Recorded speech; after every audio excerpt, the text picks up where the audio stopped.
பறவைகள் பல்விதமானவை. மேலிஃபவுல் என்னும் ஆஸ்திரேலிய பறவை வித்தியாசமான முறையில் முட்டைகளை அடை காக்கும். முதல்ல ஒரு ஆழமான பள்ளம், அதில் மட்கக்கூடிய பொருள், அதன் மீது முட்டைகளை வைத்து மண்ணை நிரப்புது.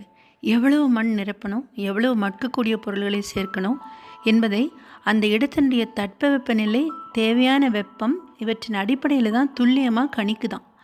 கூட்டில் தேவையான வெப்பநிலை நிலைத்திருக்கிறத உறுதி செஞ்சுக்குதான். கிண்ணம் போன்ற வடிவில் கூட்டை உருவாக்கி பாசிகளை வைக்குது. இது ஈரப்பதத்தை தக்க வைக்கிறதுக்கும் எதிரிகளின் கண்களிலிருந்து சட்டென படாமல் உருமறைக்கிறதுக்கும் பயன்படுது. சோஷியல் வீவருங்கிற பறவை பல அடுக்கு, பல நுழைவாயில் கொண்ட மிகப்பெரிய கூடுகளை கட்டும். ஆப்பிரிக்காவில் இருக்கிற இந்த சோஷியல் வீவர் ஒரே நேரத்தில் நூற்றுக்கணக்கான பறவைகள் தங்கும் விதத்தில் மிகப்பெரிய கூடை கட்டுது. இதனோட கூடு தான் உலகிலேயே மிகப்பெரிய கூடு.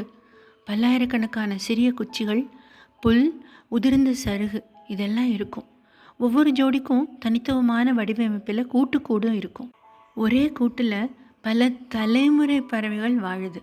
கூட்டுக்கூடுகள் தட்பவெப்பநிலையை கட்டுப்படுத்தி கடும் வெப்பம், குளிர் இதிலிருந்து அந்த பறவைகளை பாதுகாக்குது.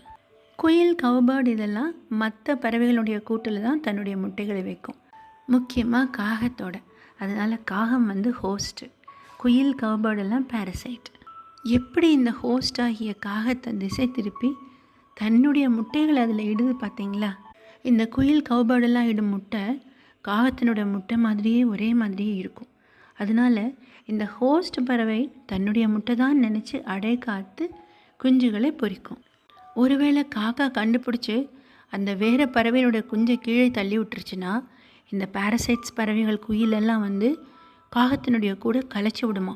எத்தனை தடவை தள்ளி விடுதோ அத்தனை தடவை கலைச்சி விடுமா. அதனால் இந்த ஹோஸ்ட் பறவை ஆகிய காகம் பேரசைட்ஸினுடைய முட்டைகளை கண்டும் காணாதது போல் அடை காக்கும். தென்கிழக்கு ஆசிய பறவை ஒயிட் நெஸ்ட் ஸ்விஃப்ட்லெட் உமிழ்நீரை பயன்படுத்தி கூட கட்டும். பறவையிடமிருந்து ஏதாவது கற்றுக்கொண்டோமா?